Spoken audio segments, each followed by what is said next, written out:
Friends, यहाँ मैं आपके लिए NTA UGC नेट एग्ज़ाम से रिलेटेड वीडियो लेकर के आई हूँ। इसमें मैं बताऊँगी कि आपको कि NTA क्या है, इसको किसने इस्टेब्लिश किया, कब इस्टेब्लिश हुआ, इसका पर्पज़ क्या है और इसका एग्ज़ाम का पैटर्न क्या है।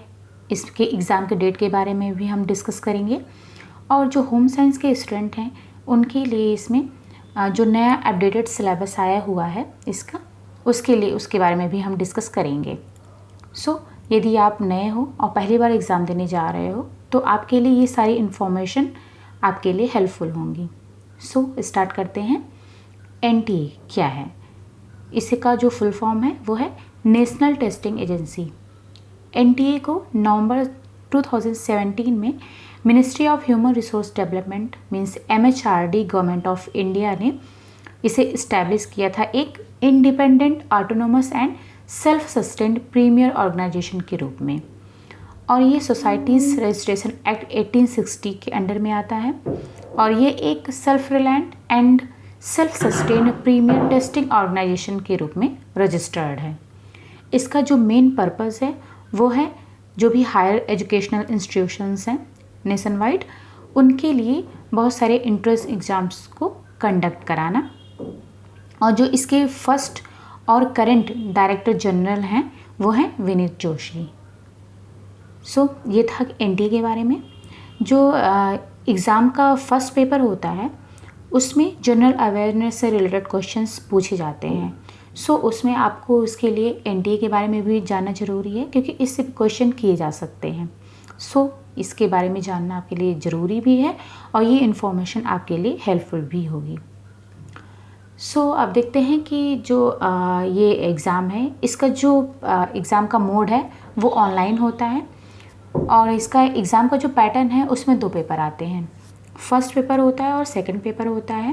पहले क्या था कि 3 पेपर होते थे। फर्स्ट जो होता था वो जनरल होता था और सेकंड और थर्ड आपके सिलेबस से रिलेटेड होता था। लेकिन जब से NTA करवाने लगा है तब से ये पैटर्न चेंज हो गया है। अब इन्होंने 2 पेपर कर दिया है।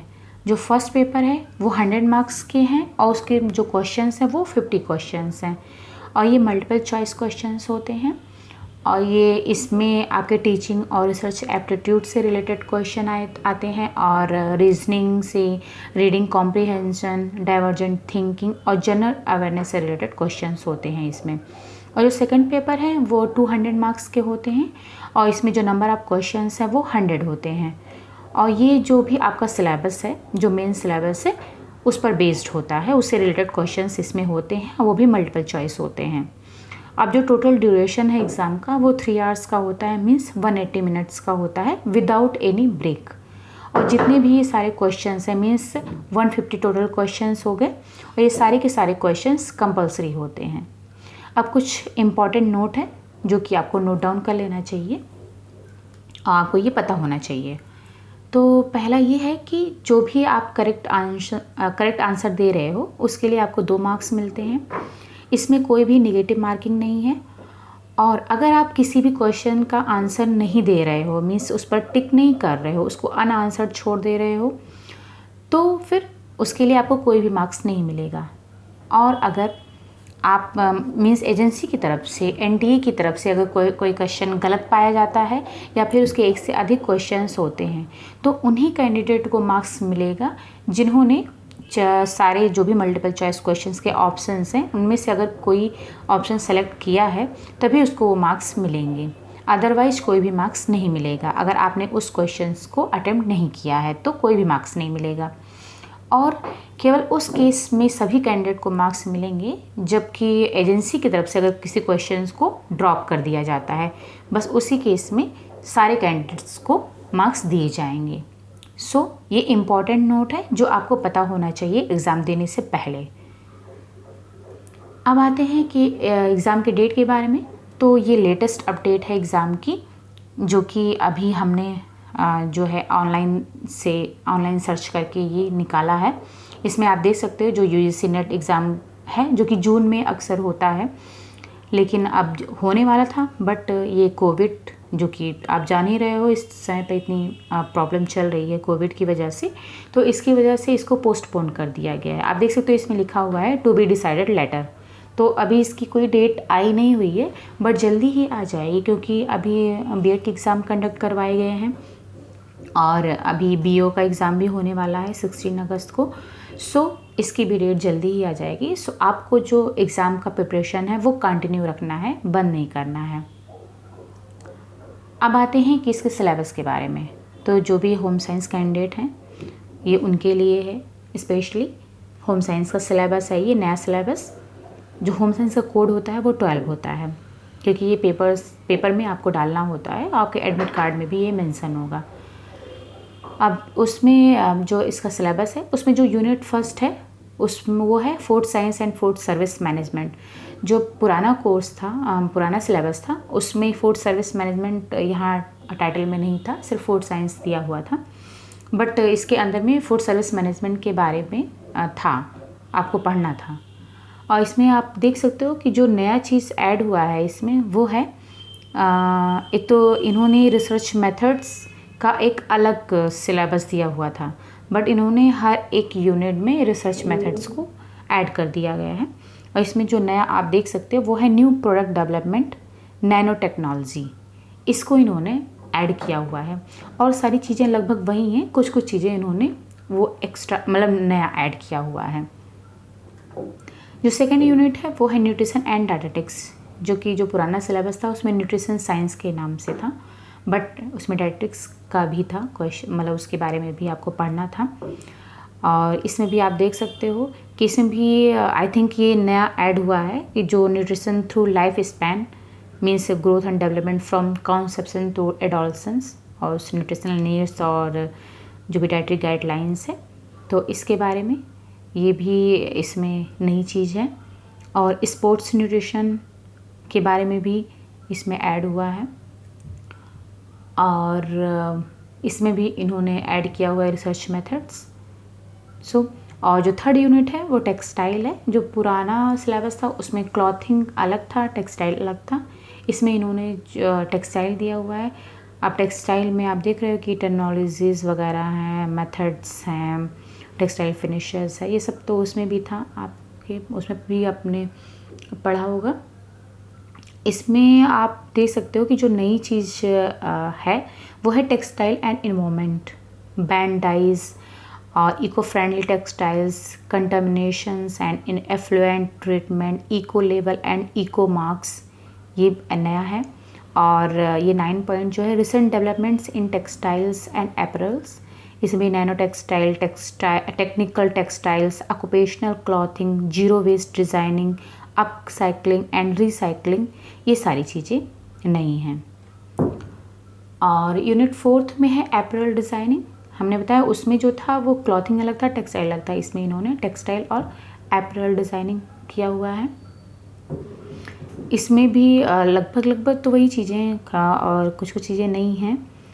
अब जैसे इसमें आप देख सकते हो कि सिलेक्शन ऑफ क्लॉथिंग, तो ये उसमें भी था, आई थिंक वही है, बट कुछ कुछ चीज़ें नहीं हैं। जब आप इसमें पढ़ोगे तब आपको पता चलेगा कि क्या चीज़ें नहीं हैं, क्योंकि इस पर इन्होंने जो भी यूनिट दिया हुआ है उसके अंदर हर एक चीज़ को पूरे अच्छे तरीके से एक एक टॉपिक वाइज दे दिया है। पहले तो मेन टॉपिक दिया हुआ था, उसके अंदर की सारी चीज़ें नहीं दी हुई थी, इसमें इन्होंने एक एक टॉपिक को जो है वो एलोबरेट कर दिया है। अब यूनिट 5 है, इसमें है resource management and consumer issues. Consumer issues उसमें अलग से टाइटल में नहीं था, इसमें इन्होंने कंज्यूमर इशूज़ जो है वो ऐड कर दिया है। और सॉरी, इसमें आप देख सकते हो ह्यूमन रिसोर्स मैनेजमेंट के बारे में, functions need human resource management के challenges, functions, man power planning, training need assessment, training methodologies और ट्रेनिंग इवैल्यूएशन, ये चीज़ें नहीं ऐड हुई हैं। और मैनेजमेंट ऑफ नेचुरल रिसोर्सेज जैसे कि land, forest, water, air, water harvesting, municipal solid waste management, concept of sustainable development, SDGs, तो ये सारी चीज़ें ये नहीं हैं। और कंज्यूमर के बारे में भी इन्होंने अलग से ही एक टॉपिक दे दिया है, definition, role, rights and responsibilities, consumer behaviour, consumer problems, education, empowerment, जो कि उसमें भी था, आपको कंज्यूमर के बारे में पढ़ना था, बट इसमें इन्होंने एक एक जो है टॉपिक को पूरा इसमें ऐड कर दिया है। Consumer protection, consumer organisation, cooperatives, alternative redressal, standardisation, standard marks, quality control, buying aids, consumer legislation, और इन्होंने ये भी ऐड किया हुआ एंटरप्रेन्योरशिप, इसके बारे में भी। तो काफ़ी कुछ नई चीज़ें ऐड हुई हैं। यूनिट 6 है हाउसिंग एंड इंटीरियर डिज़ाइनिंग, और इसमें भी आप देख सकते हो जैसे कि है कि building regulations, norms and standards, zoning, housing for special groups and areas, housing finance और housing environment, building materials, impact on environment, green rating system, energy efficiency in buildings, energy auditing, indices of endure comfort। तो ये सारी चीज़ें नई हैं। और जैसे furniture and furnishing, ये तो आप पहले भी पढ़े होंगे आपने। और रिसर्च मेथड्स तो इन्होंने हर एक टॉपिक में ऐड किया हुआ है। फिर है यूनिट 7, इसे है चाइल्ड और ह्यूमन डेवलपमेंट के बारे में। इसमें भी जैसे इन्होंने एजिंग का है, physical and psychological changes and care needs, ये है। और सारी चीज़ें तो उसमें भी थी। और एक हाँ ये भी है, children at risk, child labour, street children, children of destitute, orphans, child abuse and trafficking, ये भी आपने उसमें पढ़ा होता, लेकिन इसमें इन्होंने एक अलग से टॉपिक ही दे दिया है। और है यूनिट जो 8 है, उसमें है फैमिली स्टडीज़, जो कि आपके पुराने सिलेबस में ये नहीं था, फैमिली स्टडीज़ अलग से, इसमें इन्होंने अलग से ये दे दिया है फैमिली स्टडीज़। इसमें भी काफ़ी कुछ चीज़ें आप देख सकते हो।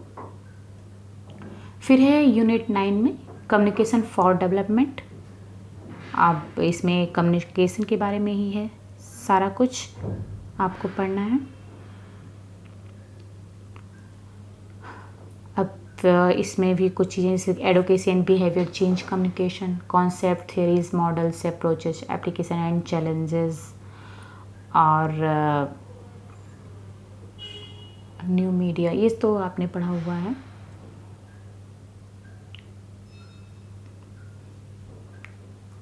फिर है unit 10 extension management and community development. इसमें भी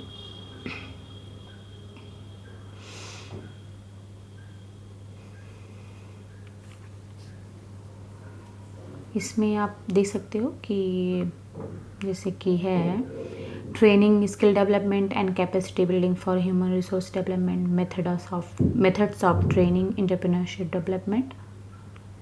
तो ये एंटरप्रेन्योरशिप आपको 2 टॉपिक मिल जा रहा है। और हाँ ये 8th जो टॉपिक है, इसमें आप देख सकते हो people's participation and stakeholders perspectives, participatory learning and action methods and technique. Participatory learning ये तो उसमें भी था, आपका PRA टेक्निक दिया हुआ था, जो कि आपने पढ़ा होगा। और ये भी है 9th जो है 9th point is development programmes in India for urban, rural and tribal population groups, programmes for nutrition, health, education, wage and self employment, women's development, skill development, sanitation and infrastructure. इसमें इन्होंने जो कि tribals के बारे में भी आपको पढ़ना है। सो ये थे सिलेबस के बारे में, जो भी नया सिलेबस आया हुआ है। तो जो पुराना सिलेबस था और जो नया सिलेबस है, काफ़ी कुछ चेंज हुआ है, काफ़ी नई चीज़ें इसमें ऐड की गई हुई हैं, जो कि आपके लिए बेनिफिशियल होगा।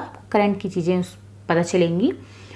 और अब इस पहले जो सिलेबस था उसमें क्या था, उन्होंने मेन टॉपिक दे दिया था, उसके अंदर हम पढ़ते तो काफ़ी कुछ थे, लेकिन हमें पता नहीं चलता था कि इसके अंदर क्या क्या चीज़ें पढ़नी है।